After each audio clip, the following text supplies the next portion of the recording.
Good evening dear student of class 10। आज हम लोग लाइफ साइंस चैप्टर 5 स्टार्ट करेंगे। टॉपिक है environment, its resources and their conservation. पर्यावरण, इसके संसाधन और उनका संरक्षण। आज हम लोग पार्ट 1 में सीखेंगे ecosystem, biogeochemical cycle. Biogeochemical cycle में डिटेल में हम लोग को स्टडी करना है nitrogen cycle and human activities and nitrogen cycle. मनुष्य अपने गतिविधियों के द्वारा किस तरह से नाइट्रोजन चक्र को प्रभावित कर रहा है। तो चैप्टर को स्टार्ट करते हैं। What is environment? पर्यावरण या वातावरण किसे कहते हैं? हमारे आसपास के परिवेश को हम लोग वातावरण या पर्यावरण कह सकते हैं। एनवायरनमेंट शब्द की उत्पत्ति कहाँ से हुई? फ्रेंच शब्द एनवायरोनर। एनवायरोनर शब्द का मतलब है घेरना, यानी एनवायरनमेंट की परिभाषा हम लोग क्या लिख सकते हैं? सजीव के आसपास का वातावरण जिसमें सजीव लिविंग या बायोटिक कंपोनेंट और नॉन लिविंग निर्जीव या एबायोटिक कंपोनेंट एक दूसरे पर कार्य करने के लिए निर्भर करते हैं और वातावरण का निर्माण करते हैं। अब हम लोग देख लें what are the components of environment, या वातावरण के क्या क्या अवयव हैं। तो परिभाषा से ही स्पष्ट हो गया, वातावरण में दो अवयव हैं, सजीव और निर्जीव, जो एक दूसरे पर कार्य करने के लिए निर्भर करते हैं। तो वातावरण के दो अवयव हो गए, एक सजीव है जिसे बायोटिक कंपोनेंट या लिविंग कंपोनेंट भी कहते हैं, और दूसरा है निर्जीव अवयव जिसे एबायोटिक नॉन लिविंग कंपोनेंट भी कहते हैं। तो वातावरण में सजीव अवयव, ये बायोटिक और लिविंग कंपोनेंट कौन कौन है देख ले। पहला अवयव है सजीव अवयव जिसे हम लोग उत्पादक या प्रोड्यूसर कहते हैं। जितने भी पेड़ पौधे हैं, ग्रीन प्लांट्स हैं, सबको उत्पादक या प्रोड्यूसर की श्रेणी में रखा गया है, क्योंकि उनके पत्तियों का रंग हरा होता है, क्लोरोफिल पाया जाता है, और क्लोरोफिल पाए जाने के कारण पेड़ पौधे सूर्य के प्रकाश को अवशोषित कर सकते हैं और अपने भोजन का निर्माण स्वयं करते हैं प्रकाश संश्लेषण की क्रिया के द्वारा। इसलिए प्रोड्यूसर या उत्पादक स्वपोषी होता है और उनमें प्रकाश संश्लेषण की क्रिया होती है, क्योंकि क्लोरोफिल जो है सूर्य के प्रकाश को अवशोषित करता है और पेड़ पौधे वायुमंडल से कार्बन डाइऑक्साइड और जल लेकर सूर्य के प्रकाश और क्लोरोफिल की उपस्थिति में भोजन यानी ग्लूकोज बनाते हैं। C6H12O6 प्लस वाटर और ऑक्सीजन गैस बाहर निकलता है और पौधे इस भोजन को संचित भी करते हैं स्टार्च के रूप में, और दूसरे प्राणी जो हैं प्रत्यक्ष और अप्रत्यक्ष रूप से भोजन के लिए पौधे पर निर्भर करते हैं। इसलिए पेड़ पौधे को उत्पादक की श्रेणी में रखा गया है। दूसरा सजीव अवयव है वातावरण का, जिसे उपभोक्ता या कंज्यूमर कहते हैं। उपभोक्ता या कंज्यूमर ये परपोषी होते हैं। परपोषी क्यों? क्योंकि ये अपने भोजन का निर्माण स्वयं नहीं करते और भोजन के लिए प्रत्यक्ष या अप्रत्यक्ष रूप से पेड़ पौधे पर और दूसरे जीव जंतु पर निर्भर करते हैं। उपभोक्ता को इसलिए विभिन्न श्रेणियों में बांटा गया है। प्रथम श्रेणी का उपभोक्ता प्राइमरी कंज्यूमर, इसको शाकाहारी या हर्बीवोर कहते हैं। इसमें ऐसे प्राणी हैं जो सीधे पेड़ पौधे या पेड़ पौधे के प्रोडक्ट को भोजन के रूप में खाते हैं। दूसरा श्रेणी का उपभोक्ता या सेकेंडरी कंज्यूमर, ये कार्निवोर या मांसाहारी होते हैं जो प्रथम श्रेणी के प्राणी को भोजन के रूप में खाते हैं। तृतीय श्रेणी का उपभोक्ता या टर्सरी कंज्यूमर, जो द्वितीय श्रेणी के प्राणी को भोजन के रूप में ग्रहण करते हैं, ये भी मांसाहारी हैं। उसके बाद है टॉप कंज्यूमर या उच्च श्रेणी का उपभोक्ता, जो तृतीय श्रेणी के प्राणी को भोजन के रूप में खाते हैं, किंतु इसे खाने वाला वातावरण में कोई नहीं है। ये इनकी मृत्यु खुद होती है, ये वातावरण में खुद नष्ट होते हैं। इस तरह से उपभोक्ता के हम लोग 4 श्रेणी को देखें, primary consumer, secondary consumer, tertiary consumer और टॉप कंज्यूमर। तीसरा अवयव है सजीव अवयव, बायोटिक कंपोनेंट, विघटनकर्ता या डिकम्पोजर। उदाहरण है फंगस या कवक और बैक्टीरिया। ये सूक्ष्म जीव हैं जो मिट्टी में वायु में पाए जाते हैं, जल में भी पाए जाते हैं। और इनको विघटनकर्ता क्यों कहा जाता है? क्योंकि वातावरण में जो सजीव हैं सबके शरीर से उत्सर्जित पदार्थ बनता है, सारे सजीव मरते हैं, तो उत्सर्जित पदार्थ या मृत शरीर में उपस्थित जटिल कार्बनिक पदार्थ को ये विघटनकर्ता विघटित करते हैं, जटिल कार्बनिक पदार्थ को सरल यौगिक में बदलते हैं या कार्बनिक पदार्थ के रूप में बदल करके उसे वातावरण में मुक्त करते हैं। और इस तरह से विघटनकर्ता जैव रासायनिक चक्र को सुचारू रूप से चलने में सहायता करते हैं या खनिज चक्र या मिनरल साइकिल को सुचारू रूप से चलने में सहायता करते हैं। अब हम लोग ये फूड चेन का फ्लो चार्ट थोड़ा देख लें, यहाँ से समझ में आ जाएगा किसको कौन सा अवयव कहेंगे, कौन सा सजीव अवयव है ये। पहला है घास। घास को हम लोग प्रोड्यूसर या उत्पादक कहेंगे क्योंकि इसमें क्लोरोफिल है। ये सूर्य के प्रकाश को अवशोषित करते हैं, वायुमंडल से कार्बन डाइऑक्साइड और जल को लेकर अपना भोजन ग्लूकोज बनाते हैं और ऑक्सीजन गैस को रिलीज करते हैं, मुक्त करते हैं। ये स्वपोषी हैं और ये जो भोजन बनाते हैं उस समय में सौर ऊर्जा को ग्रहण करते हैं। तो भोजन में ऊर्जा, सौर ऊर्जा जो है रासायनिक ऊर्जा या स्थितिज ऊर्जा के रूप में जमा हो जाती है और ये अपने भोजन का निर्माण स्वयं करते हैं, इसलिए इन्हें स्वपोषी या ऑटोट्रॉप भी कहते हैं।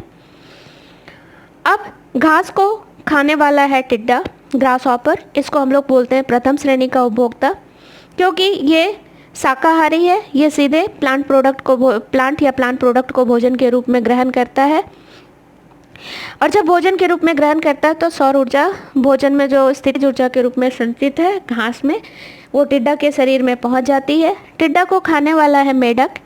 ये मांसाहारी है, द्वितीय श्रेणी का उपभोक्ता है। ये टिड्डा को भोजन के रूप में ग्रहण कर रहा है, यानी प्रथम श्रेणी के उपभोक्ता को भोजन के रूप में ग्रहण करता है। मेढक टिड्डा को जब भोजन के रूप में ग्रहण करता है तो उसके शरीर में जो भोजन थी उसमें जो सौर ऊर्जा थी मेढक के शरीर में चली आती है। मेढक को खाने वाला है सांप, तृतीय श्रेणी का उपभोक्ता। ये भी मांसाहारी है और सांप द्वितीय श्रेणी के उपभोक्ता को भोजन के रूप में ग्रहण करता है। इस तरह से सौर ऊर्जा इनडायरेक्टली इसके शरीर में भी पहुंच जाती है भोजन के रूप में। सांप को खाने वाला है चील। चील है टॉप कंज्यूमर, ये भी मांसाहारी है। इसे वातावरण में खाने वाला कोई नहीं है, ये इसकी मृत्यु होती है, उसके बाद ये वातावरण में स्वतः नष्ट होता है। तो इस तरह से ये जो फ्लो चार्ट है फूड चेन का, तो खाद्य श्रृंखला का परिभाषा भी समझ में आ जाएगा। जब भोजन के लिए एक प्राणी दूसरे प्राणी को भोजन के रूप में ग्रहण करते हैं तो एक चेन या श्रृंखला बन जाती है जिसे खाद्य श्रृंखला कहते हैं। और इस श्रृंखला के द्वारा सौर ऊर्जा प्रत्यक्ष और अप्रत्यक्ष रूप से हर प्राणी के शरीर में खाद्य श्रृंखला के रूप में जाती है। अब हम लोग देख लें एनवायरनमेंट के दूसरे अवयव, निर्जीव अवयव, एबायोटिक या नॉन लिविंग कंपोनेंट। तो वातावरण में 4 एबायोटिक या निर्जीव या नॉन लिविंग अवयव हैं। पहला है प्रकाश या लाइट, दूसरा है टेम्परेचर या तापमान, तीसरा है जल या वाटर, चौथा है मिट्टी या सॉइल। प्रकाश को सिर्फ पेड़ पौधे ही ग्रहण करते हैं क्योंकि पेड़ पौधे में क्लोरोफिल है और प्रकाश का स्रोत है सूर्य। सौर ऊर्जा को अवशोषित करते हैं पेड़ पौधे क्योंकि उसमें क्लोरोफिल पाया जाता है। और पेड़ पौधे वायुमंडल से कार्बन डाइऑक्साइड लेकर और मिट्टी से जल लेकर का क्लोरोफिल और सूर्य के प्रकाश की उपस्थिति में अपने भोजन का निर्माण करते हैं प्रकाश संश्लेषण की क्रिया के द्वारा और ऑक्सीजन गैस को मुक्त करते हैं। और जब भोजन बनाते हैं तो सौर ऊर्जा रासायनिक ऊर्जा या स्थितिज ऊर्जा के रूप में भोजन में जमा हो जाती है। दूसरा एबायोटिक फैक्टर है टेम्परेचर या तापमान। तापमान सभी सजीवों की वृद्धि के लिए जरूरी है। 0 से 40 डिग्री तापमान पर ग्रोथ बहुत अच्छा होता है। 0 से 40 डिग्री तापमान पर 40 डिग्री सेल्सियस तापमान पर एंजाइम भी बहुत अच्छे से कार्य करते हैं। एंजाइम है क्या? एंजाइम को जैव रासायनिक उत्प्रेरक कहते हैं, बायोकैटलिस्ट, जो किसी भी रासायनिक क्रिया की गति को बढ़ा देता है या घटा देता है किंतु स्वयं अपरिवर्तित रह जाता है। तो ये भी 0 से 40 डिग्री सेंटीग्रेड तापमान पर क्रियाशील रहता है किंतु 40 डिग्री सेंटीग्रेड से तापमान अधिक होने पर एंजाइम भी काम करना बंद कर देता है। क्यों काम करना बंद कर देता है? क्योंकि एंजाइम प्रोटीन का बना होता है और तापमान अधिक होने से प्रोटीन टूटने लगता है तो एंजाइम भी कार्य करना बंद कर देता है। उसी तरह से प्रकाश संश्लेषण की क्रिया भी 0 से 40 डिग्री सेल्सियस तापमान पर अच्छी होती है, किंतु सबसे अच्छा प्रकाश संश्लेषण होता है 25 डिग्री सेल्सियस से 35 डिग्री सेल्सियस तापमान पर, जिसको हम लोग ऑप्टिमम टेम्परेचर कहते हैं। किंतु 40 डिग्री सेंटीग्रेड तापमान से अधिक तापमान होने पर प्रकाश संश्लेषण की क्रिया भी रुक जाती है। क्यों रुक जाती है? क्योंकि क्लोरोफिल के अणु भी टूटने लगते हैं अधिक सूर्य के प्रकाश में। इस इफेक्ट को सोलराइजेशन इफेक्ट कहते हैं। तो पत्तियों में क्लोरोफिल की कमी होने लगती है, पत्तियों का रंग पीला होने लगता है। इस बीमारी को हम लोग बोलते हैं क्लोरोसिस। कुछ प्राणी हैं जो अधिक तापमान को बर्दाश्त नहीं कर सकते हैं, क्योंकि वो कोल्ड ब्लडेड या शीत रक्त वाले प्राणी हैं, जैसे मेढक और सांप। इन्हें स्टेनोहेलाइन या पोइकिलोथर्मल एनिमल भी कहते हैं। ये 20 से 25 डिग्री सेंटीग्रेड तापमान पर आराम से रह सकते हैं। ज़्यादा अधिक, क्योंकि ये कोल्ड ब्लडेड हैं, कोल्ड ब्लडेड होने के कारण ये अपने शरीर के तापमान को वातावरण के अनुसार बदल नहीं पाते। तो अधिक तापमान या कम तापमान होने पर वो हाइबरनेशन या शीतकालीन निद्रा में चले जाते हैं। कुछ प्राणी हैं जो 25 से 45 डिग्री सेल्सियस तापमान पर भी आराम से रह सकते हैं। इन्हें वार्म ब्लडेड या उष्ण रक्त वाले प्राणी कहते हैं, जैसे मनुष्य या पक्षी। इन्हें यूरीथर्मल या होम्योथर्मल एनिमल भी कहते हैं, क्योंकि इन प्राणियों का रक्त गर्म होता है। ये अपने शरीर के तापमान को वातावरण के अनुसार ढाल सकते हैं। तीसरा फैक्टर है वाटर या जल। कुछ प्राणी हैं जो नमकीन पानी में यानी समुद्री जल में बहुत आराम से रह सकते हैं। ऐसे प्राणी को यूरीहेलाइन कहते हैं, जैसे हिल्सा, व्हेल, सैल्मन मछली। कुछ प्राणी हैं जो मीठे पानी में रहना पसंद करते हैं, उन्हें स्टेनोहेलाइन कहते हैं, जैसे रोहू, कतला। चौथा फैक्टर है सॉइल या मिट्टी। मिट्टी क्या है? पृथ्वी का ऊपरी परत है जिसमें वनस्पति उगाने की क्षमता होती है। सॉइल बनने की क्रिया को हम लोग बोलते हैं पेडोजेनेसिस। सॉइल कैसे बनता है? चट्टानों के टूटने फूटने से। इस क्रिया को हम लोग वेदरिंग या अपक्षय कहते हैं, और चट्टान को बनने में बहुत ज़्यादा समय लगता है। चट्टान से मिट्टी को बनने में बहुत ज़्यादा समय लगता है। इस चैप्टर में कुछ बातें हैं जो याद रखने योग्य है, जो आगे समझने में चैप्टर को मदद करेगी। तो कुछ टर्म को हम लोग रिमेंबर करते हैं। सबसे बड़ा इकोसिस्टम क्या है? अर्थ। इसको हम लोग लार्जेस्ट इकोसिस्टम कहते हैं, क्योंकि पृथ्वी पर बहुत तरह के सजीव हैं और उन सजीव का एबायोटिक वातावरण से या निर्जीव वातावरण से कैसे क्रियात्मक संबंध है, उसको स्टडी करना बहुत ही मुश्किल है। इसलिए पृथ्वी को सबसे बड़ा इकोसिस्टम कहा जाता है। पृथ्वी को कितने मंडल में बांटा गया है? स्फीयर। तो पृथ्वी को 3 मंडल में बांटा गया है। पृथ्वी का 79% भाग जो है वाटर है, इसको हम लोग जल मंडल कहते हैं। इस वाटर का सोर्स है समुद्र में, झील में, नदी में, तालाब में। और 21% भाग जो है उसको हम लोग बोलते हैं स्थल मंडल या लिथोस्फीयर। स्थल मंडल बना है पहाड़ से, पठार से, मैदान से। और तीसरा है स्फीयर, एटमॉस्फेयर या वायुमंडल। वायुमंडल या एटमॉस्फेयर किसे कहते हैं? तो पृथ्वी के चारों तरफ जो गैसों का आवरण है, इसको हम लोग बोलते हैं वायुमंडल। वायुमंडल में भी फिजिक्स में तुम लोग बहुत सारे लेयर्स या स्फीयर के बारे में पढ़े होगे। वायुमंडल में भी बहुत सारे स्तर पाए जाते हैं। सबसे नज़दीक स्तर जो वायुमंडल में पृथ्वी से नज़दीक है, उसको हम लोग बोलते हैं घनमंडल या ट्रोपोस्फीयर। उसके बाद का स्तर है स्ट्रेटोस्फीयर। उसके बाद ओजोनोस्फीयर, आइनोस्फीयर। ओजोनोस्फीयर क्या है? ओजोन मंडल क्या है? स्ट्रेटोस्फीयर के बाद वाले स्तर जो वायुमंडल में पाया जाता है उसे हम लोग स्ट्रेटोस्फीयर कहते हैं। और इस ओजोनोस्फीयर या ओजोन मंडल की क्या विशेषता है? तो यह ओजोन परत जो है पृथ्वी पर सूर्य के अल्ट्रावायलेट किरणों को सीधे आने से रोकता है। इसके अलावा हम लोग अभी इसमें सीख रहे हैं बायोस्फीयर या जैव मंडल किसे कहते हैं। तो पृथ्वी पर जल, स्थल और वायु का वह भाग जहाँ पर जीव निवास करते हैं उसे हम लोग बोलते हैं जैव मंडल, और इसका विस्तार है 16 किलोमीटर, समुद्र तल से 12 किलोमीटर की ऊंचाई तक और समुद्र तल से 4 किलोमीटर की गहराई तक में जीव निवास करते हैं। 12 किलोमीटर से ऊपर जाने पर भी जीव नहीं रह सकते हैं क्योंकि ऑक्सीजन कम हो जाता है। 4 किलोमीटर की गहराई पे भी जीव निवास नहीं कर सकते क्योंकि सूर्य का प्रकाश और ऑक्सीजन दोनों ही कम होने लगता है।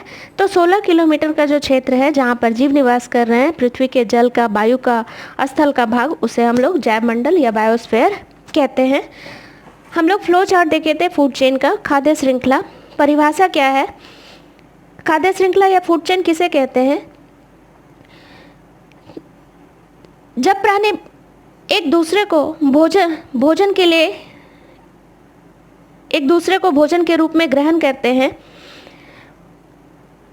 और इसके कारण सौर ऊर्जा हर स्तर में भोजन के रूप में एक प्राणी से दूसरे प्राणी के शरीर में जाती है, तो एक चेन और श्रृंखला बन जाती है जिसे फूड चेन या खाद्य श्रृंखला कहते हैं।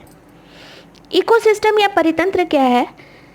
तो अभी हम लोग देखें, पृथ्वी सबसे बड़ा इकोसिस्टम है जिसमें वातावरण के अजैविक या एबायोटिक कंपोनेंट और जैविक या बायोटिक कंपोनेंट एक दूसरे पर कार्य करने के लिए निर्भर करते हैं, तो उसे हम लोग इकोसिस्टम या परितंत्र कहते हैं। इकोसिस्टम शब्द को खोजा किसने था? टेंसले ने। इकोलॉजी क्या है? विज्ञान की वह शाखा है जिसमें हम इकोसिस्टम के बारे में पढ़ते हैं। पृथ्वी सबसे बड़ा इकोसिस्टम है, तो उसमें बहुत तरह के सजीव हैं। सब सजीव कार्य करने के लिए एबायोटिक या नॉन लिविंग कंपोनेंट पर निर्भर करते हैं। तो किस तरह से निर्भरशीलता है सजीव की, सजीव अवयव की निर्जीव अवयव या एबायोटिक कंपोनेंट के साथ इकोसिस्टम में? पृथ्वी पर इतने बड़े स्केल में स्टडी करना संभव नहीं है, इसलिए पृथ्वी को बहुत छोटे छोटे इकोसिस्टम में बांटा गया है ताकि हम अच्छे से समझ पाएँ कि किस तरह से वातावरण के सजीव या जैविक या बायोटिक कंपोनेंट या अवयव एबायोटिक कंपोनेंट यानी नॉन लिविंग या निर्जीव अवयव पर कार्य करने के लिए निर्भर करते हैं। स्पीसीज या प्रजाति क्या है? ये इकोसिस्टम की सबसे छोटी इकाई है जहाँ पर शारीरिक समान रचना वाले सजीव जो आपस में प्रजनन कर सकते हैं उनका समूह या group of morphologically similar species able to reproduce among themselves are called species. Species से बनाए पॉपुलेशन। पॉपुलेशन या जाति क्या है? तो जब बहुत सारे स्पीसीज किसी एक साथ रहते हैं किसी विशेष स्थान पर विशेष समय में, तो बन जाता है पॉपुलेशन या जाति। कम्युनिटी क्या है? कम्युनिटी बनता है पॉपुलेशन से। जब बहुत सारे पॉपुलेशन या जाति का समूह किसी विशेष स्थान पर विशेष समय में रहता है तो बनता है कम्युनिटी। अब ओजोन स्तर के नष्ट होने के कारण क्या है? तो ओजोन स्तर का तो महत्व हम लोग देखें कि ये सूर्य की पराबैंगनी किरणों या अल्ट्रावायलेट किरण को पृथ्वी पर सीधे आने से रोकता है। अब ये ओजोन स्तर में धीरे धीरे छेद हो रहा है, नष्ट हो रहे हैं, जिससे सूर्य की पराबैंगनी किरणें पृथ्वी पर आ रही है। ये नष्ट क्यों हो रहा है? तो वायु में बहुत सारे हानिकारक गैस विभिन्न स्रोत से आते हैं, ज्वालामुखी के फटने से, ऑटोमोबाइल से, फैक्ट्रीज से, जिसमें बहुत सारे हानिकारक गैस हैं जैसे nitrogen dioxide, nitrogen trioxide, methane, ammonia, carbon dioxide, CFC, chlorofluorocarbon. ये सब हानिकारक गैस को हम लोग ग्रीन हाउस गैस भी कहते हैं। ये गैसें ओजोन परत में छेद कर रही है जिससे सूर्य की पराबैंगनी किरणें सीधे पृथ्वी पर आती है और पृथ्वी पर आने के कारण पौधे में क्या होता है? पौधे की वृद्धि रुक जाती है, पौधे मर जाते हैं। और मनुष्य पर उसका क्या प्रभाव पड़ता है? तो सूर्य की अल्ट्रावायलेट किरणें सीधे पृथ्वी पर आने से मनुष्य में स्किन कैंसर जैसी भयंकर बीमारी हो रही है। अब हम लोग स्टार्ट करते हैं बायोजियोकेमिकल साइकिल या जैव भू रासायनिक चक्र। किसे कहते हैं जैव भू रासायनिक चक्र? तो यह एक चक्र है जिसके द्वारा सजीव वातावरण से अपने जीवन के निर्माण के लिए बहुत सारे तत्व कार्बन, हाइड्रोजन, ऑक्सीजन, नाइट्रोजन लेते हैं और उपयोग में लाने के बाद फिर इस तत्व को मरने के बाद या उत्सर्जित पदार्थ के रूप में वातावरण में लौटा देते हैं, जिससे वायुमंडल में इन तत्वों का संतुलन बना रहता है। और इस चक्रीय पद्धति को, तत्वों के आवागमन की चक्रीय पद्धति को हम लोग बोलते हैं बायोजियोकेमिकल साइकिल। तत्व वातावरण में है कार्बन, हाइड्रोजन, ऑक्सीजन, नाइट्रोजन। इसे सजीव ग्रहण करते हैं, सजीव क्यों ग्रहण करते हैं? अपनी जैविक क्रियाओं के लिए, अपने पोषण के लिए, जीव द्रव्य के निर्माण के लिए, वृद्धि के लिए, नए जीवों के निर्माण के लिए। और जब सारी क्रियाएं हो जाती है तो फिर सजीव उन तत्वों को मृत्युपरांत या उत्सर्जित पदार्थ जो विघटनकर्ता के द्वारा विघटित किया जाता है और सरल रूप में फिर वातावरण में मुक्त कर दिया जाता है, ताकि वातावरण में इन तत्वों का संतुलन बना रहे और बायोजियोकेमिकल साइकिल या जैव भू रासायनिक चक्र चलता रहे। अगर हम लोग तत्वों को वातावरण से निरंतर लेते रहें और वातावरण में ना लौटाएं, मरने के बाद भी या उत्सर्जित पदार्थ के रूप में भी, तो क्या होगा? वातावरण में इन तत्वों की कमी हो जाएगी और फिर नए जीवों का निर्माण नहीं हो पाएगा। इसलिए जैव भू रासायनिक चक्र सुचारू रूप से चलता रहता है और इसमें विघटनकर्ता की भी बहुत महत्वपूर्ण भूमिका है। ये क्या करते हैं?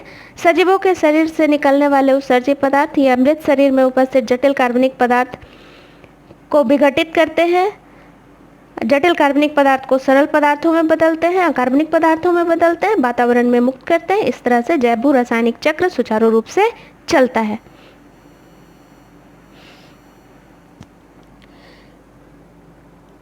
ऑक्सीजन चक्र भी चलता है, कार्बन चक्र भी कार्बन डाइऑक्साइड के रूप में चलता है। ऑक्सीजन को सारे जीव जंतु श्वसन के रूप में ग्रहण करते हैं। कार्बन डाइऑक्साइड को पेड़ पौधे प्रकाश संश्लेषण की क्रिया में ग्रहण करते हैं। हमें इस चैप्टर में डिटेल में पढ़ना है नाइट्रोजन साइकिल या नाइट्रोजन चक्र। नाइट्रोजन वातावरण में या एटमॉस्फेयर में कितना प्रतिशत पाया जाता है? 77 से 78%। और ये सभी सजीवों के लिए नाइट्रोजन बहुत ज़रूरी है। नाइट्रोजन सभी सजीवों के लिए वातावरण में सबसे अधिक मात्रा में ये नाइट्रोजन पाया जाता है। नाइट्रोजन गैस 77 से 78%, ऑक्सीजन है 20 से 21%, कार्बन डाइऑक्साइड है 0.03 से 0.04%। नाइट्रोजन गैस जो है बहुत ज़्यादा अमाउंट में है और सभी सजीवों के लिए बहुत ज़रूरी है, क्योंकि यह सजीवों में जीव द्रव्य के निर्माण में सहायता करता है, प्रोटीन बनाता है, अमीनो अम्ल का निर्माण करता है, विटामिन, हार्मोन, एंजाइम का निर्माण करता है, न्यूक्लिक एसिड का निर्माण करता है, पौधे तथा जंतु की वृद्धि में सहायता करता है, पौधे में फूल खिलने में सहायता करता है। नाइट्रोजन चक्र के द्वारा नाइट्रोजन का संतुलन बना रहता है और इससे जीवों का अस्तित्व भी बना रहता है। ये नाइट्रोजन तत्व इतना ज़्यादा जरूरी है सजीवों के लिए, किंतु कोई भी पेड़ पौधा या सजीव इसको वातावरण से सीधे ग्रहण नहीं कर सकता है। क्यों नहीं ग्रहण कर सकता है? क्योंकि कोई भी पौधा या प्राणी में नाइट्रोजन ग्रहण करने का अंग नहीं है। जैसे बताया, ऑक्सीजन सभी जीव जंतु श्वसन के रूप में ग्रहण करते हैं, फेफड़े में आता है ऑक्सीजन, लंग्स में। कार्बन डाइऑक्साइड को पेड़ पौधे ग्रहण करते हैं प्रकाश संश्लेषण के लिए, किंतु नाइट्रोजन को ग्रहण करने के लिए सजीव में कोई अंग नहीं है। किंतु नाइट्रोजन जरूरी है सजीवों के लिए। तो नाइट्रोजन जरूरी है तो नाइट्रोजन चक्र के रूप में सजीवों के शरीर में पहुंचता है। तो पहले हम लोग देख लें नाइट्रोजन साइकिल या नाइट्रोजन चक्र है क्या। तो नाइट्रोजन चक्र वह चक्र है जिसके द्वारा सबसे पहले वायुमंडलीय नाइट्रोजन कहाँ मिट्टी में आता है, उस नाइट्रोजन स्थिरीकरण या नाइट्रोजन फिक्सेशन के द्वारा। फिर मिट्टी से सजीवों में सबसे पहले उसे पेड़ पौधे ग्रहण करते हैं। पेड़ पौधे जब भोजन बनाते हैं तो प्रोटीन के रूप में वो भोजन शाकाहारी मांसाहारी प्राणी लेते हैं, जिसे हम स्वांगीकरण कहते हैं या एसिमिलेशन कहते हैं। फिर सजीवों के शरीर से मिट्टी में आता है नाइट्रोजन अमोनिफिकेशन और नाइट्रोफिकेशन की क्रिया के द्वारा। फिर मिट्टी से उसे वायु में मुक्त किया जाता है डिनाइट्रिफिकेशन की क्रिया के द्वारा। इस तरह से नाइट्रोजन चक्र चलता है। तो वह चक्र जिसके द्वारा नाइट्रोजन वायु से मिट्टी में, मिट्टी से सजीवों में, सजीवों से फिर मिट्टी में और मिट्टी से फिर वातावरण में मुक्त किया जाता है, इस चक्र को हम लोग बोलते हैं नाइट्रोजन साइकिल या नाइट्रोजन चक्र। तो स्टेप्स ऑफ नाइट्रोजन साइकिल देख लेते हैं। पहला स्टेप है नाइट्रोजन का स्थिरीकरण या नाइट्रोजन फिक्सेशन। किसे कहते हैं नाइट्रोजन फिक्सेशन? तो वायुमंडलीय नाइट्रोजन को नाइट्राइट, नाइट्रेट और अमोनिया में बदलने की क्रिया को हम लोग बोलते हैं नाइट्रोजन स्थिरीकरण या नाइट्रोजन फिक्सेशन। दूसरा स्टेप है नाइट्रोजन साइकिल का नाइट्रोजन का स्वांगीकरण। नाइट्रोजन का जब स्थिरीकरण हो जाता है, नाइट्रोजन नाइट्रेट, नाइट्राइट या अमोनिया के रूप में बदलकर मिट्टी में आ जाता है, तो उस मिट्टी से नाइट्रेट, नाइट्राइट या अमोनिया के रूप में उसे पेड़ पौधे अपने जड़ों के द्वारा ग्रहण करते हैं, भोजन बनाते हैं, प्रोटीन युक्त भोजन बनाते हैं, और उस प्रोटीन युक्त भोजन को फिर पेड़ पौधे से जंतु ग्रहण करते हैं। इस क्रिया को हम लोग बोलते हैं एसिमिलेशन या नाइट्रोजन का स्वांगीकरण। इस तरह से सजीवों के शरीर में नाइट्रोजन प्रवेश करता है। अब सजीवों के शरीर से नाइट्रोजन को कहाँ लाना है? मिट्टी में। मिट्टी में आता है दो प्रक्रिया के द्वारा, अमोनिफिकेशन और नाइट्रिफिकेशन। अमोनिफिकेशन क्या है? तो जो भी सजीव हैं, पेड़ पौधा या जीव जंतु, सबके शरीर में उत्सर्जित पदार्थ बनता है। सभी सजीव की मृत्यु होती है तो उत्सर्जित पदार्थ या मृत शरीर में जटिल प्रोटीन यौगिक होता है। उस जटिल प्रोटीन यौगिक को अमोनिया में बदलने की क्रिया को अमोनिफिकेशन कहते हैं। और अमोनिफिकेशन की क्रिया करने वाले जीवाणु मिट्टी में रहते हैं, जिसे अमोनिफाइंग जीवाणु कहते हैं, जैसे बैसिलस रेमोसस, जो सजीवों के शरीर के जटिल प्रोटीन यौगिक को अमोनिया में बदल देता है और मिट्टी में लाता है। उसके बाद की क्रिया है नाइट्रिफिकेशन। नाइट्रिफिकेशन की क्रिया में सजीवों के शरीर में प्रोटीन का जो विघटन हुआ और अमोनिया बना, अमोनिया से नाइट्राइट और नाइट्रेट में बदलने की क्रिया को नाइट्रिफिकेशन कहते हैं। या हम ऐसे भी बोल सकते हैं, अमोनिया से नाइट्रेट बनने की क्रिया को नाइट्रिफिकेशन कहते हैं। नाइट्रिफिकेशन की क्रिया दो पदों में, दो स्टेप्स में पूरी होती है। सबसे पहले अमोनिया बदलता है नाइट्राइट में, फिर नाइट्राइट NO2, और फिर नाइट्राइट NO2 बदलता है नाइट्रेट NO3 में। नाइट्रिफिकेशन की क्रिया भी मिट्टी में उपस्थित जीवाणु के द्वारा होती है, जिसको हम लोग बोलते हैं नाइट्रीफाइंग जीवाणु। क्रिया दो स्टेप्स में हो रही है। दो जीवाणु, नाइट्रीफाइंग जीवाणु, यहाँ भाग ले रहे हैं। जो नाइट्रीफाइंग जीवाणु अमोनिया को नाइट्राइट में बदलता है, उसका नाम है नाइट्रोसोमोनास, और जो नाइट्राइट को नाइट्रेट में बदलते हैं, उसका नाम है नाइट्रोबैक्टर। इस तरह से अमोनिया नाइट्रेट और नाइट्राइट के रूप में नाइट्रोजन मिट्टी में आ जाता है। लास्ट स्टेप है डिनाइट्रिफिकेशन। डिनाइट्रिफिकेशन भी मिट्टी में उपस्थित डिनाइट्रीफाइंग जीवाणु के द्वारा होते हैं, जो मिट्टी में उपस्थित नाइट्रेट, नाइट्राइट या अमोनिया को नाइट्रोजन में बदल देते हैं और उसे वायु में मुक्त कर देते हैं। ऐसे ही एक डिनाइट्रीफाइंग जीवाणु है स्यूडोमोनास डिनाइट्रिफिकेंस। इस तरह से 5 स्टेप में नाइट्रोजन साइकिल पूरा होता है। तो पहला स्टेप है नाइट्रोजन का स्थिरीकरण, जिसमें वायुमंडल का नाइट्रोजन नाइट्रेट, नाइट्राइट और अमोनिया के रूप में बदल जाता है और मिट्टी में जमा हो जाता है। इस क्रिया को बोलते हैं नाइट्रोजन स्थिरीकरण या नाइट्रोजन फिक्सेशन। ये 3 तरीके से होता है। पहला है फिजिकल नाइट्रोजन फिक्सेशन या भौतिक नाइट्रोजन फिक्सेशन। ये वातावरण में होता है, वायुमंडल में होता है। जब बहुत तेज से बादल गरजता है और बिजली चमकती है, उस समय में ही वायुमंडल में जो नाइट्रोजन है वो ऑक्सीजन से संयोग करके नाइट्रिक ऑक्साइड बनाता है। नाइट्रिक ऑक्साइड फिर ऑक्सीजन से संयोग करके नाइट्रोजन डाइऑक्साइड बनाता है। नाइट्रोजन डाइऑक्साइड फिर ऑक्सीजन से संयोग करके नाइट्रोजन ट्राइऑक्साइड बनाता है। ये सभी घटना वायुमंडल में घटित हो रही है। नाइट्रोजन डाइऑक्साइड और नाइट्रोजन ट्राइऑक्साइड जो वायुमंडल में बना, वो वायुमंडल में उपस्थित जलवाष्प से क्रिया करता है। NO2 + H2O, मतलब नाइट्रोजन डाइऑक्साइड जब वाटर से क्रिया करेगा तो बनेगा nitrous acid HNO2।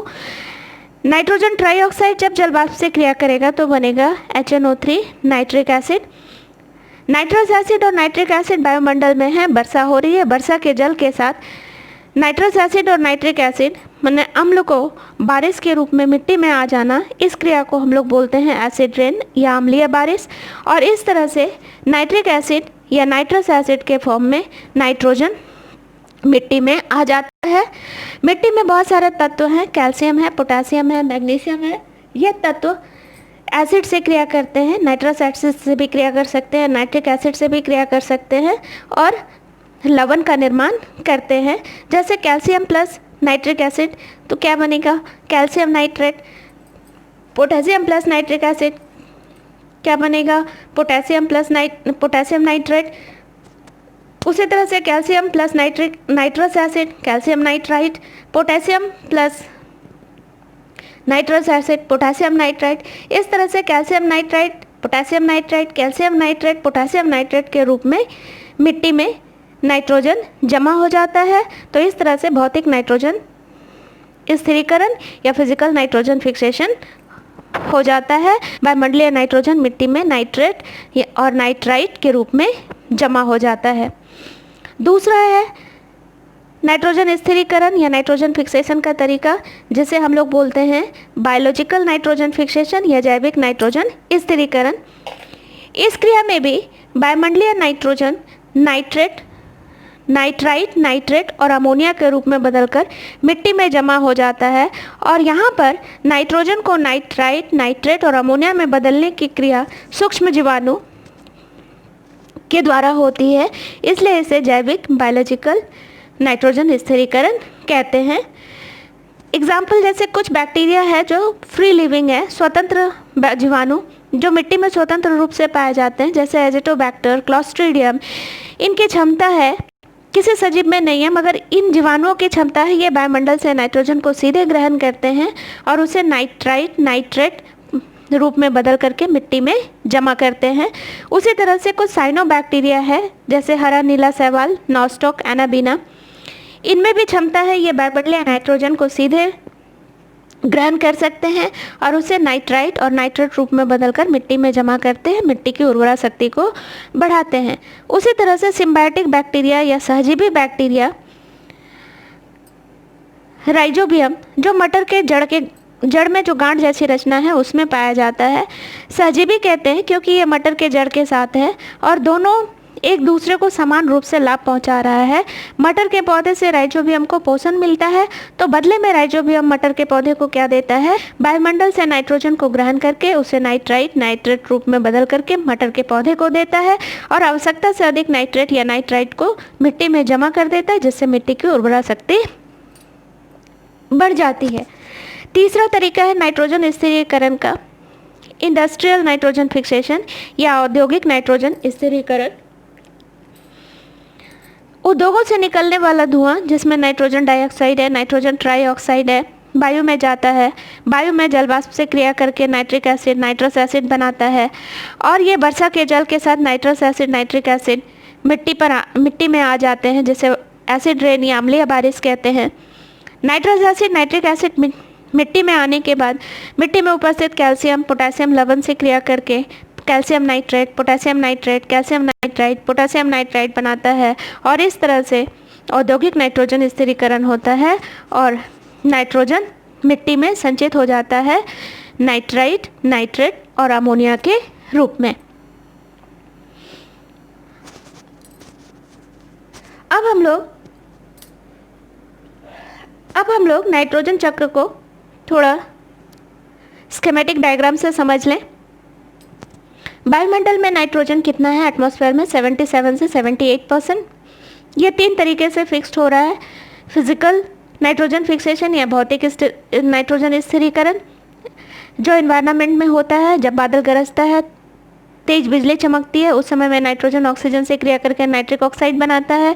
Nitric oxide फिर ऑक्सीजन से क्रिया करके नाइट्रोजन डाइऑक्साइड फिर ऑक्सीजन से क्रिया करता है तो नाइट्रोजन ट्राइऑक्साइड, नाइट्रोजन ट्राइऑक्साइड फिर जलवाष्प से क्रिया करते हैं तो नाइट्रस एसिड, नाइट्रिक एसिड बनता है। अब ये वर्षा के जल के साथ मिट्टी में आ जाते हैं, जिसे अम्लीय बारिश कहते हैं। अम्लीय बारिश के बाद कैल्शियम नाइट्रिक एसिड से क्रिया करता है तो कैल्शियम नाइट्रेट, या कैल्शियम अगर नाइट्रस एसिड से क्रिया करता है तो कैल्शियम नाइट्राइट बनाता है। इस तरह से मिट्टी में नाइट्राइट और नाइट्रेट के रूप में नाइट्रोजन जमा हो जाता है, जिसे फिजिकल नाइट्रोजन फिक्सेशन कहते हैं। बायोलॉजिकल या जैविक नाइट्रोजन स्थिरीकरण, जहाँ सूक्ष्म जीवाणुओं की सहायता से वायुमंडलीय नाइट्रोजन को नाइट्रेट, नाइट्राइट और अमोनिया में बदलकर मिट्टी में जमा किया जाता है, जैसे एजिटोबैक्टर, क्लॉस्ट्रीडियम। ये स्वतंत्र जीवाणु है जो वायुमंडल से नाइट्रोजन को सीधे ग्रहण करते हैं, उसे नाइट्राइट, नाइट्रेट और अमोनिया में बदलकर मिट्टी में जमा करते हैं। उसी तरह से साइनोबैक्टीरिया या हरा नीला शैवाल, जैसे नॉस्टॉक और एनाबीना, ये भी वायुमंडल के नाइट्रोजन को सीधे ग्रहण करते हैं और उसे नाइट्रेट और अमोनिया में बदलकर मिट्टी में जमा करते हैं। उसी तरह से राइजोबियम, जो सहजीवी जीवाणु है जो मटर की जड़ में पाया जाता है, वो भी वायुमंडलीय नाइट्रोजन को ग्रहण करता है और उसे नाइट्राइट और अमोनिया में बदलकर मिट्टी में जमा करता है। ये मिट्टी का क्षेत्र है जहाँ पर नाइट्रोजन जमा हो रहा है नाइट्रोजन फिक्सेशन के द्वारा। तीसरा है इंडस्ट्रियल नाइट्रोजन फिक्सेशन या औद्योगिक नाइट्रोजन स्थिरीकरण। हानिकारक गैस है नाइट्रोजन डाइऑक्साइड, नाइट्रोजन ट्राइऑक्साइड जल वाष्प से क्रिया करके नाइट्रस एसिड, नाइट्रिक एसिड बनाते हैं और वर्षा के जल के साथ मिट्टी पर आ जाते हैं, जिसे अम्लीय बारिश कहते हैं। मिट्टी में उपस्थित लवण के साथ क्रिया करके कैल्शियम नाइट्रेट, कैल्शियम नाइट्राइट और इस तरह से नाइट्राइट या नाइट्रेट लवण के रूप में मिट्टी में संचित हो जाते हैं। अब मिट्टी में नाइट्रोजन नाइट्रेट, नाइट्राइट या अमोनिया के रूप में है। अब इसे ग्रहण कर सकते हैं सजीव। सजीव में भी कौन सा सजीव इसे ग्रहण कर सकता है? पौधा अपने जड़ के द्वारा जब मिट्टी से पानी और खनिज लवण अवशोषित करते हैं, उसी समय में मिट्टी से नाइट्रोजन को नाइट्रेट, नाइट्राइट या अमोनिया के रूप में ग्रहण कर लेते हैं। उसके बाद पौधे अपने भोजन का निर्माण करते हैं, प्रोटीन युक्त भोजन बनाते हैं और पौधे में इस तरह से नाइट्रोजन जमा हो जाता है प्रोटीन के रूप में। अब इसे जंतु खाते हैं पौधे के भोजन को, तो जंतु के शरीर में भी नाइट्रोजन प्रोटीन के रूप में पहुंच जाता है। तो यह नाइट्रोजन साइकिल का दूसरा स्टेप एसिमिलेशन यानी ग्रहण। पेड़ पौधा ग्रहण किया मिट्टी से नाइट्रेट, नाइट्राइट के रूप में भोजन बनाया प्रोटीन और उस भोजन को जंतु ग्रहण किए। इस तरह से सजीवों के शरीर में नाइट्रोजन पहुंच जाता है। अब सजीव के शरीर से फिर मिट्टी में मुक्त करना है नाइट्रोजन को, तो पौधा और जंतु दोनों के शरीर में उत्सर्जित पदार्थ बनता है और दोनों ही सजीव है, दोनों की मृत्यु होती है। तो इनके मृत सड़े गले पदार्थ और उत्सर्जित पदार्थ में जटिल प्रोटीन यौगिक पाए जाते हैं। इस जटिल प्रोटीन यौगिक को अमोनिया में बदल दिया जाता है, जिस क्रिया के द्वारा उसको हम लोग बोलते हैं अमोनिफिकेशन। और अमोनिफिकेशन करने वाले जो जीवाणु हैं उसका नाम है बैसिलस रेमोसस, जो मिट्टी में पाया जाता है, जो सजीवों के शरीर के जटिल प्रोटीन यौगिक को सरल यौगिक अमोनिया में बदल देता है। अमोनिया से फिर मिट्टी में नाइट्राइट और नाइट्रेट बनता है, जिस क्रिया के द्वारा उसको हम लोग बोलते हैं नाइट्रिफिकेशन या अमोनिया को नाइट्रेट में बदलने की क्रिया को नाइट्रिफिकेशन कहते हैं। नाइट्रिफिकेशन की क्रिया दो पदों में पूरी होती है। सबसे पहले अमोनिया बदलता है नाइट्राइट में NO2 में, फिर नाइट्राइट से नाइट्रेट बनता है NO3। नाइट्रिफिकेशन की क्रिया करने वाले जीवाणु भी मिट्टी में पाए जाते हैं, जिसे नाइट्रीफाइंग जीवाणु कहते हैं। यह नाइट्रिफिकेशन की क्रिया दो पदों में पूरी हो रही है। सबसे पहले अमोनिया जब नाइट्राइट में बदलता है NO2 में, तो उस समय में जो नाइट्रीफाइंग जीवाणु भाग लेते हैं उसका नाम है नाइट्रोसोमोनास। नाइट्राइट से फिर नाइट्रेट बनता है, नाइट्रिफिकेशन का दूसरा स्टेप। इसमें जो नाइट्रीफाइंग जीवाणु भाग लेते हैं उसका नाम है नाइट्रोबैक्टर। नाइट्रोजन जटिल प्रोटीन यौगिक अमोनिया, नाइट्रेट और नाइट्राइट के रूप में मिट्टी में आ जाते हैं। मिट्टी में डिनाइट्रीफाइंग जीवाणु भी पाया जाता है, जैसे सीडोमोनास डिनाइट्रिफिकेंस। ये जीवाणु क्या करते हैं, मिट्टी में उपस्थित नाइट्रेट, नाइट्राइट या अमोनिया को नाइट्रोजन में बदल करके वायु में मुक्त कर देते हैं। इस क्रिया को हम लोग बोलते हैं डिनाइट्रिफिकेशन। तो इस चार्ट से आशा करती हूँ नाइट्रोजन चक्र समझ में आ गया होगा। इसको थोड़ा और एक पिक्चर से समझ लेती हूँ। नाइट्रोजन का स्रोत वायुमंडल में कहाँ कहाँ से आता है? ज्वालामुखी के फटने से, ऑटोमोबाइल से, कारखानों से। नाइट्रोजन का स्थिरीकरण कैसे कैसे हो रहा है? तो पहला है फिजिकल नाइट्रोजन फिक्सेशन। जब आकाश में बिजली चमक रही है तो बिजली चमकने के बाद नाइट्रोजन नाइट्रेट या नाइट्राइट या अमोनिया के रूप में मिट्टी में जमा हो रहा है। बायोलॉजिकल नाइट्रोजन फिक्सेशन, मिट्टी में nitrogen fixing bacteria, Azotobacter, Clostridium, cyanobacteria, Nostoc Anabaena, इसके अलावा राइजोबियम, इन सब की क्षमता है नाइट्रोजन को सीधे ग्रहण करके नाइट्रेट, नाइट्राइट और अमोनिया के रूप में बदल करके मिट्टी में जमा करना। अब मिट्टी में नाइट्रोजन आ जाता है तो नाइट्रोजन को कौन ग्रहण करते हैं? नाइट्रोजन को ग्रहण करते हैं सजीव। इस क्रिया को हम लोग बोलते हैं एसिमिलेशन। सजीव में भी पहले उसको ग्रहण करता है पेड़ पौधा नाइट्रेट, नाइट्राइट के रूप में, फिर अपना भोजन बनाता है प्रोटीन के रूप में। और पेड़ पौधे से बना भोजन को सजीव ग्रहण करते हैं, जीव जंतु। पेड़ पौधे की भी मृत्यु होती है, पेड़ पौधे में भी उत्सर्जित पदार्थ, सजीव में भी उत्सर्जित पदार्थ, दोनों के उत्सर्जित पदार्थ और मृत शरीर में जटिल कार्बनिक प्रोटीन पदार्थ होते हैं जो मिट्टी में आ जाता है। तो मिट्टी में इनके शरीर में उपस्थित जटिल प्रोटीन यौगिक को बैक्टीरिया या कवक या अमोनिफाइंग बैक्टीरिया जो है उसको अमोनिया में बदल देते हैं अमोनिफिकेशन की क्रिया के द्वारा। अमोनिया में बदलने के बाद अमोनिया से नाइट्रेट बनने की क्रिया को हम लोग नाइट्रिफिकेशन कहते हैं। नाइट्रिफिकेशन की क्रिया 2 पदों में पूरी होती है। सबसे पहले नाइट्राइट बनता है, उसके बाद नाइट्रेट बनता है। नाइट्रिफिकेशन में भाग लेने वाले जीवाणु को नाइट्रीफाइंग जीवाणु कहते हैं, ये भी मिट्टी में पाए जाते हैं। जो नाइट्रीफाइंग जीवाणु अमोनिया को नाइट्राइट में बदलता है NO2 में, उसका नाम है नाइट्रोसोमोनास। और जो नाइट्रीफाइंग जीवाणु नाइट्राइट को नाइट्रेट में बदलता है उसका नाम है नाइट्रोबैक्टर। और इस तरह से अमोनिया नाइट्राइट और नाइट्रेट के रूप में मिट्टी में फिर से नाइट्रोजन जमा हो जाता है। मिट्टी में डिनाइट्रिफिकेशन की क्रिया होती है। डिनाइट्रिफिकेशन मतलब मिट्टी में जो संचित नाइट्राइट है, अमोनिया है, वो डिनाइट्रीफाइंग जीवाणु मिट्टी में पाए जाते हैं जो नाइट्राइट या अमोनिया को नाइट्रोजन में बदल करके उसको वायुमंडल में मुक्त कर देते हैं। और इस तरह से नाइट्रोजन चक्र चलता है सुचारू रूप से और वायुमंडल में नाइट्रोजन का संतुलन बना रहता है। किंतु आजकल नाइट्रोजन चक्र को मनुष्य अपने गतिविधियों के द्वारा डिस्टर्ब कर रहा है, नाइट्रोजन का संतुलन बिगड़ रहा है। ये रेड लाइन जो है ये मनुष्य की गतिविधियों को दिखा रहा है। एक्सेस इमिशन ऑफ स्मोक, बहुत सारा धुआं निकल रहा है फैक्ट्री के कारण, फॉसिल्स के बर्न के कारण बहुत सारा हानिकारक गैस वायुमंडल में जा रहा है। Excess of use of chemical fertiliser, ये सब मिल करके नाइट्रोजन चक्र को डिस्टर्ब कर रहे हैं। तो हम लोग लास्ट पार्ट में हम लोग वही देख रहे हैं, human activities and nitrogen cycle, मानव गतिविधियाँ किस तरह से नाइट्रोजन चक्र को प्रभावित कर रही है। मनुष्य अपने विभिन्न तरह की गतिविधियों के द्वारा नाइट्रोजन चक्र को डिस्टर्ब कर रहा है, जिससे वायुमंडल में नाइट्रोजन की मात्रा असंतुलित हो रही है और जिसका प्रभाव मनुष्य पर, जंतु पर, पेड़ पौधे पर, मिट्टी पर बहुत बुरी तरह से पड़ रहा है। वायु, जल, मिट्टी सब प्रदूषित हो रहा है। पृथ्वी का तापमान भी बढ़ रहा है। पृथ्वी का तापमान बढ़ना यानी ग्लोबल वार्मिंग या वैश्विक तापमान बढ़ रहा है। तो मनुष्य कौन कौन से एक्टिविटी के द्वारा नाइट्रोजन चक्र को डिस्टर्ब कर रहा है?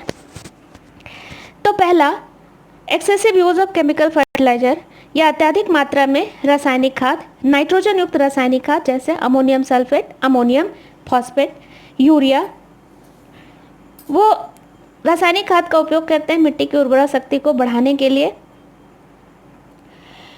दूसरा गतिविधि, रासायनिक कीटनाशक का अत्यधिक प्रयोग, कल कारखानों से, जीवाश्म के दहन से, मोटर गाड़ियों का धुआं, रासायनिक पदार्थ का कचरा के सड़ने से जो स्मोक या धुआं निकलता है, घर का कचरा के जमाव से निकलने वाला हानिकारक गैस जिसमें nitrogen dioxide, nitrogen trioxide, ammonia है, जो वायु में हानिकारक गैस की मात्रा बढ़ा रहा है। और इन हानिकारक गैसों को हम लोग ग्रीन हाउस गैस भी कहते हैं। ग्रीन हाउस गैस थोड़ी मात्रा में पृथ्वी के तापमान को बनाए रखती है, किंतु अधिक मात्रा में ये बहुत हानिकारक है। इसको हम लोग डिस्कस करेंगे।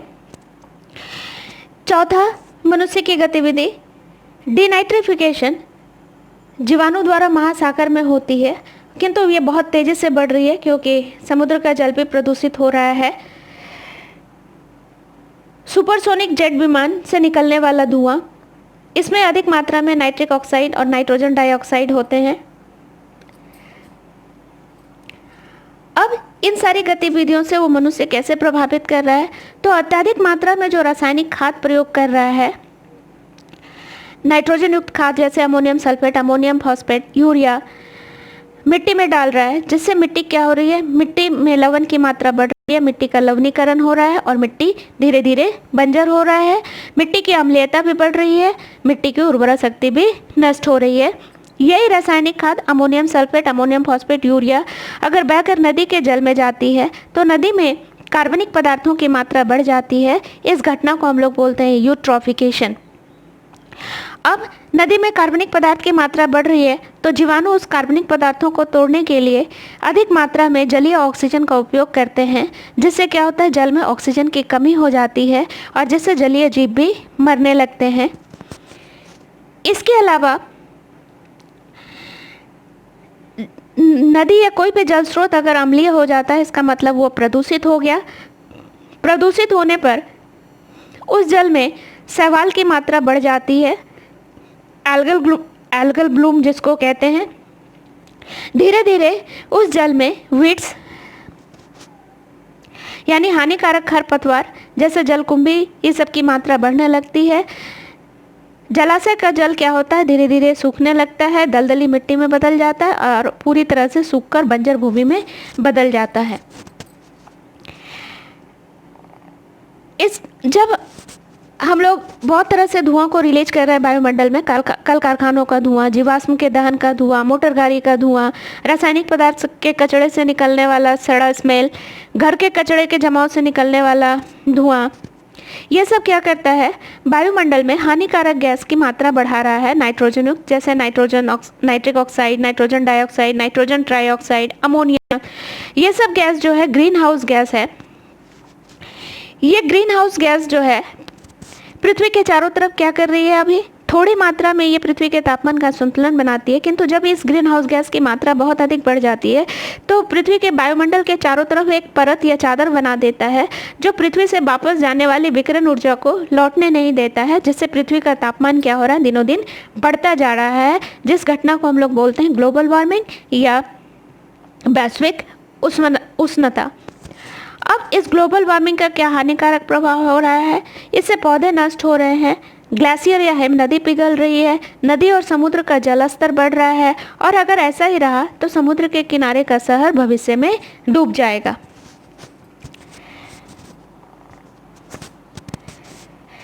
ये ग्रीन हाउस गैस का दूसरा हानिकारक प्रभाव क्या है, तो ये जो हानिकारक गैसें हैं, nitrogen dioxide, nitrogen trioxide, nitric oxide, वायुमंडल में जल से क्रिया करते हैं तो नाइट्रस एसिड, नाइट्रिक एसिड बनाते हैं, जो वर्षा के जल के साथ मिट्टी पर आते हैं अम्लीय बारिश के रूप में, और मिट्टी को भी अम्लीय बना देते हैं, जिससे मिट्टी की उर्वरा शक्ति नष्ट होने लगती है, पेड़ पौधे नष्ट होने लगते हैं, जल अम्लीय हो जाता है, जल में ऑक्सीजन की कमी होने लगती है, जलीय जीव मरने लगते हैं, जल प्रदूषित होता है, जल में एल्गल ब्लूम हो जाता है, जल में वीड्स यानी हानिकारक खरपतवार की मात्रा बढ़ने लगती है, धीरे धीरे जल दलदली भूमि में बदल जाता है और अंत में बंजर हो जाता है। अम्लीय बारिश के कारण ऐतिहासिक इमारतों को भी नुकसान हो रहा है, जैसे ताजमहल संगमरमर सफ़ेद संगमरमर से बना है, कैल्शियम कार्बोनेट से, उसका रंग भी धीरे धीरे पीला हो रहा है, क्योंकि सल्फर डाइऑक्साइड वायुमंडल में जो है जल से क्रिया करते हैं तो सल्फ्यूरिक एसिड बनता है। जब ये अम्लीय बारिश के रूप में धरती पर आता है तो calcium carbonate plus sulphuric acid react करते हैं तो कैल्शियम सल्फेट बनता है और कैल्शियम ऑक्साइड बनता है। ये कैल्शियम सल्फेट जो है संगमरमर का सफ़ेद कलर को धीरे धीरे पीले रंग में चेंज कर रहा है। तो आज इतना ही। अब नेक्स्ट डिस्कशन नेक्स्ट स्लाइड में, नेक्स्ट पार्ट का।